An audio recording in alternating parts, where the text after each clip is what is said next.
ज्या नगरसेवकांनी तुम्हाला तुम्ही पूर्वीच असू दे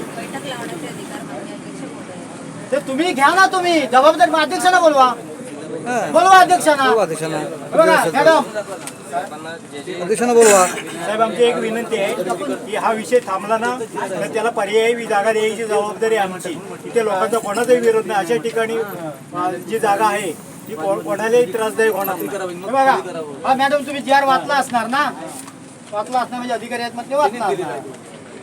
अभि हस्तांतरण पत्र खरेदी खत करायचं असेल तर कसं करायचं शासनाने ह्या डम्पिंग ग्राउंडसाठी. उपविभागीय अधिकारी उपजिल्हा अधिकारी भूसंपादन यांनी कायदेशीर शोध अहवालाच्या आधारे म्हणजे सर्च रिपोर्ट खाजगी जमिनी संदर्भात कोणताही न्यायालयीन वादविवाद नसल्याची व खरेदी प्रक्रियेसाठी कोणतेही बाधा येत नसल्याची खात्री करावी. पत्रकार बंधूंनो लक्षात घ्या, आपण खात्री केलात का? हे कोण सांगतंय? महाराष्ट्र शासन सांगतंय. आणि शासनाच्या अंडर तुम्ही किती खाली आहेत? नगरपंचायत म्हणजे काहीच नाही शासनाच्या खाली. जे शासन सांगतंय तुम्ही हे सगळं करा, ते तुम्ही करतच नाहीत. ह्या सगळ्या अधिकाऱ्यांना तुम्ही माहितीच देत नाहीत.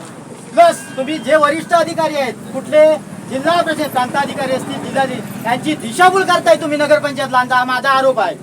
कारण ग्रामस्थांना तुम्ही योग्य उत्तरच देत नाहीत. त्याचा अर्थच आहे की तुम्ही दिशाभूल करताय वरिष्ठांची.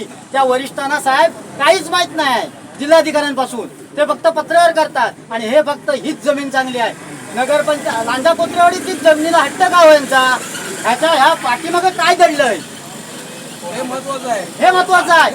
आणि ते मी 13च्या बैठकीत सांगितलं की आम्हाला पडद्या पाठीमागे मॅडम जायला लावू नका ग्रामस्थांना. आमची ती तयारी आहे. आम्ही मुंबई हायकोर्टात गेलेलो आहोत. मुख्यमंत्री शिंदे साहेबांकडे हा प्रश्न आम्ही केलेला आहे. परंतु स्थानिक पातळीवर आमची एवढीच भूमिका आहे की जो येणारा अधिकारी आहे तो कुठेही अडकू नये, त्याची कुठेही चुकीची बाजू होऊ नये शासनाकडून. एवढ्यासाठी आम्ही जनतेच्या ह्याच्यातून तुमच्या चर्चेतून आमचा प्रस्ताव रद्द करण्याच्या मार्गावर आहे. जर हा प्रस्ताव जोर जबरदस्तीनं केला गेला कागदपत्र अभावी चुकीच्या ठिकाणी तर आम्ही ह्या सगळ्या प्रकाराची चौकशी लावणार. हे मी परवा तिथं बैठकीत सांगितलंय. आजही न्यायदंडाधिकारी साहेब आहेत यांच्या समोर सांगतो की आम्ही या पूर्ण पानामुळे खोलून काढणार की हा तुम्ही धुंद्र्यातला प्रकल्प रद्द करताय.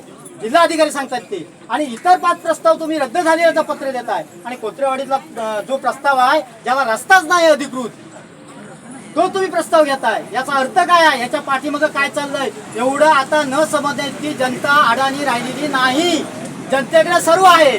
फक्त अधिकारी म्हणून मॅडम तुम्ही इथे लांजात आलाय. तुम्हाला जर जायचं असेल तर तुम्ही आपलं व्यवस्थित जावं ही आमची इच्छा आहे. आमचा न्याय करा. नसेल तुम्हाला आता काय तुम्हाला अजून वाटत असेल मुख्य यांना बोलवावं नगराध्यक्षांना जबाबदार ते असतील त्यांनी तुम्हाला सांगितलेलं असेल त्यांनी तुम्हाला मार्गदर्शन केलं असेल त्यांना बोलवा इथे.